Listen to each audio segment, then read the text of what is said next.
종합심사 낙찰제도에 대해서 간략히 설명하시오. 이거는 그대로 기출에 나와 있던 거죠. 그래서 보통 이 가격하고 공사 수행 능력은 항상 나옵니다. 이거는 종합심사 낙찰제도뿐만이 아니라 다른 거에도 대부분 나오는데 이 종합심사 낙찰제도에서 제일 중요한 건 이거죠. 사회책임의 점수를 합산한다. 사회책임의 점수라는 말이 꼭 들어가야 됩니다. 그러니까 가격과 공사 수행 능력으로만 두 개만 계산을 하게 되면 집어넣고 설명을 하면 아마도 오답 처리될 거예요. 0점 처리가 될 가능성이 굉장히 큽니다. 반드시 얘를 꼭 집어넣어줘야 돼요. 사회책임의 이거를 점수를 합산을 한다? 이게 솔직히 사회책임이라는 게 정성적인 거잖아요. 뭐 그렇게 딱딱 나와 있는 게 아니기 때문에 정성적인 걸 집어넣어서 종합적으로 심사한다. 이게 핵심입니다. 그렇게 보시면 되고 기출문제 그대로 나와 있었던 거고요. 2번 갑니다. 요거는 기존에 있던 문제를 살짝 한두 개 정도만 응용한 거죠. 다음은 표준 관입시험에 대한 설명이다. 괄호 안에 맞는 내용을 기입하시오. 러드 선단에 샘플러를 부착하고 로드가 강봉이라고 그랬죠. 선단은 제일 끝이라고 했고 강봉의 제일 끝에 샘플러 이제 땅땅 누르는 일종의 샘플이 되는 거죠. 그 샘플을 부착을 하고 강봉 로드 상단에 63.5 플러스 마이너스 몇 킬로 이게 이제 처음 나온 거죠. 플러스 마이너스 0.5kg입니다. 원래는 63.5만 계속 나왔는데 플러스 마이너스 0.5kg의 해머로 그리고 760mm 플러스 10mm에서 760 또는 750이라고 했는데 760이 맞습니다. 그 높이에서 타격해서 로드 끝에 요 표준 관입 시험용 샘플러 그 샘플러가 땅땅땅 하면서 밑에 이제 관입이 되는 거죠. 삽입이 되는 겁니다. 몇 미리? 요건 300mm죠. 원래 정확하게 300mm가 결국에는 30cm죠. 근데 요거는 미리로 물어봤기 때문에 300으로 쓰셔야 되는 거고 혹시라도 센치로 물어보게 되면 30을 쓰셔야 되는 거죠. 그게 바로 엔치였었죠. 그래서 4개 중에 한 3개 정도는 원래 있던 거 그리고 0.5는 응용을 해서 나온 겁니다. 참고하시면 될 것 같고 그리고 3번 문제 갑니다. 3번 문제는 좀 독특합니다. 이게 조금 오래된 문제죠. 14년 이후예요. 그렇기 때문에 여러분들이 보통 시간이 없으면 5개년 또는 7개년까지만 공부를 하시는데 10개년까지는 공부를 해주셔야 된다고 하는 소리가 14년 이외에 시행됐던 내용이니까 정확하게 10년 전 문제죠. 건축공사 표준시방서에 의한 석재의 물갈기 마감 공정을 순서대로 기술하시오. 이거 거물 본정 이렇게 되는 거죠. 이게 정확하게 거물 본정입니다. 그래서 이게 거친 갈기, 그리고 물 갈기, 그리고 본 갈기, 정 갈기. 그래서 뭐 갈기 다 똑같으니까 그거는 공부할 필요 없고 그냥 거물 본정만 기억하시면 되죠. 이게 14년 이후이기 때문에 이렇게 10년 전 것까지 공부하셨던 분은 맞출 수 있지만 만만치 않은 문제죠. 4번 갑니다. 경량철골 칸막이 공사에서 석고보드를 양면으로 시공하는 시공 순서를 보기에서 골라 기술하시오. 역시 기출인데요.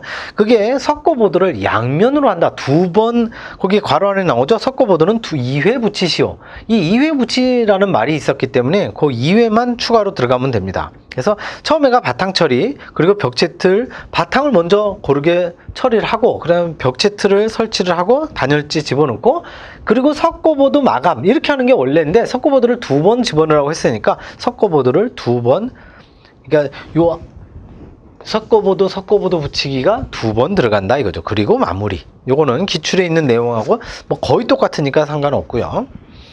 5번 가보시면 5번은 이제 처음 나오는 신규 문제입니다. 가연성 도료 창고의 구비사항 3가지를 기술하시오. 4가지를 제가 해놨는데요. 요거는요 그냥 일반 교재에 나와 있는 것이 아니라 법적 기준입니다. 법적 기준이기 때문에 이건 중요한 내용이고 신규 문제지만 또 나올 가능성이 굉장히 큽니다.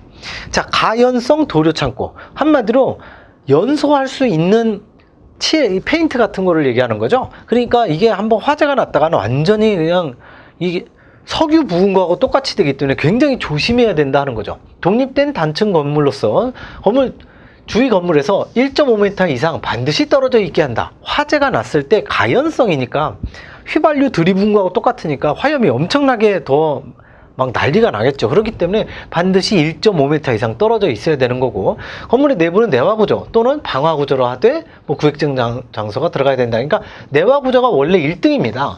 내화 구조가 불에 견디는 구조, 방화 구조는 화염의 확산을 막는 구조, 2등이죠. 1등과 2등 둘 중에 어떤 걸로도 상관은 없다. 지붕은 불연재료, 재료 중에는 또 1등이 불연재료입니다. 천장은 설치하지 않는다. 요것도 법적 기준이고요. 그리고 제일 마지막에 소화기 및 소화용 모래 등을 비치를 하게 된다. 여러분들 요즘에 뉴스 같은 데 보시면 전기차 화재 많이 일어나죠? 전기차가 한번 화재가 일어나면요, 배터리 때문에 주로 일어나는 것 같은데, 전기차 화재가 일어나면 이게 물로 잘 안 꺼집니다. 예를 들어서 일반 화재 같은 경우에는 물로 들이부으면 그냥 대부분 꺼지는데, 전기 화재는요 물로 안 꺼져요. 그래서 이 모래를 사용해야 됩니다. 그러니까 예를 들어서 일반 화재에 물을 갖다가 1000리터 정도를 쏟아부으면 불이 꺼진다고 가정을 하면, 비슷한 양의 크기의 화재가, 전기차 화재가 일어났다면, 전기 화재가 일어나면 물을 1000리터가 아니라 뭐 10,000리터를 부어도 될똥말똥이라고 하더라고요. 대신에 모래를 사용하면 금방 꺼집니다. 그래서 이런 가연성 도료나 이런 것들은 이런 걸 사용해야 된다. 4가지 꼭 기억하시고, 신규 문제지만 이건 반복해서 나올 가능성이 굉장히 높은 문제입니다. 6번 갑니다. 다음 용어에 대해서 간단히 설명하시오. 달비개, 말비개, 이거 여러 번 나왔었던 내용이죠. 달비개 제가 매달리는 비계라고 말씀드렸고, 와이어로프로 옥상에서 매달아서, 이 달이니까 매달아서의 달비계라고 했죠. 매달아서 외부 작업용, 주로 아파트 공사 다 끝나고 나서요, 골조 다 올라고 나서 뭐 합니까? 페인트 칠하잖아요. 페인트 칠하고 여기 107동, 101동, 그리고 여기는 뭐 무슨 레미안 아파트 이런 식으로 써주잖아요. 그 칠하는 사람들 어디에 매달려서요? 여기서 하는 거죠. 매달려서 하기 때문에 달비계.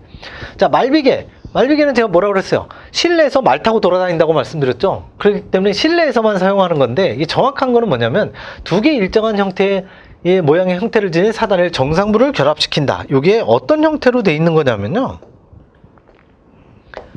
요렇게 돼 있는 겁니다. 두 개가 이런 식으로 돼서 요렇게 돼 있는 거예요. 그래서 여기에 올라가 갖고, 보통 이 말비계를 많이 사용하시는 분들이 어떤 분들이냐면, 벽이나 천장에 도배하시는 분들 위쪽에 여기 밟고 올라가는 거죠. 그러신 분들이 사용하시는 게 말비계입니다.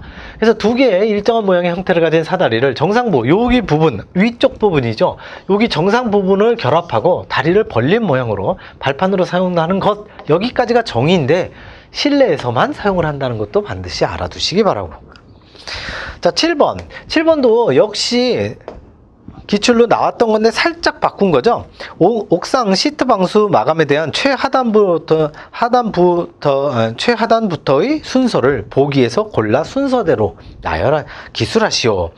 제일 첫 번째가 당연히 고름 모르타르. 이 고름 모르타르는요, 뒤쪽에도 나오겠지만 고름 모르타르와 보호 모르타르를 막 헷갈리는 경우가 있는데, 여기처럼 이렇게 고름 모르타르가 딱 주어지면 고름 모르타르 따로입니다.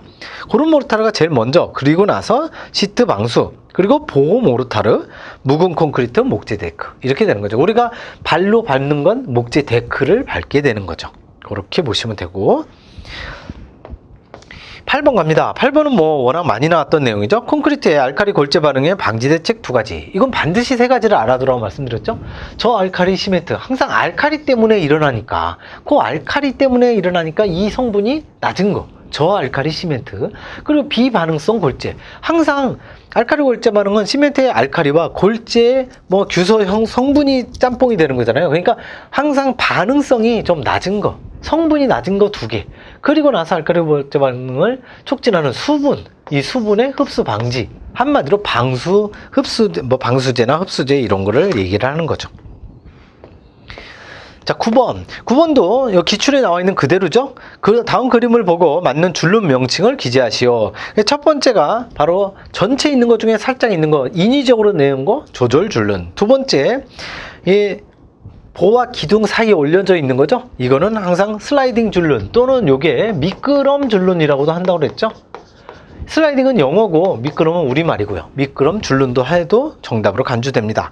자, 3번 같은 경우에는 이게 기둥하고 보가 아니고요. 기둥하고 기초죠, 기초. 기둥하고 기초. 제일 밑에 있는 거. 그거는 보통 시공줄눈이라고 하고, 그리고 보와 이 옆으로 맞는 거. 이거는 신축줄눈, 익스펜션 조인트가 되는 거죠.